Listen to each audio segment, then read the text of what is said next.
Короче, mana bu videoni ko'rib yegili kelib ketdi, bilaman. Mana shu videoni oxirigacha ko'rsanglar, qanaqa tayyorlanishini bilib olasizlar. Endi bilasizlar, endi aytayapman-da, baribir ko'rishinglar kerak. Mana shu nima tayyorlanishini, nima solinishini ko'rishinglar kerak. Qiziq-ku sizlarga, to'g'rimi? Keyin havo ham sovib ketdi. Bilasizlarmi? Короче, temadan tema o'zgarib ketdi. Havo sovib ketdi. Qor yog'ib tavba qildim. Xudoning qudratida qaranglar.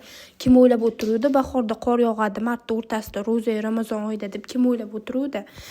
Endi qishki kiyimlarimni solib, rejalarimni, planlarimni o'zgartiryaptim. Qatta endi boshqatdan chiqarib joyiga qo'yib qo'ydim. Lekinchi hayitgacha quyosh chiqib issiq bo'lsa zo'r bo'lardi, to'g'rimi?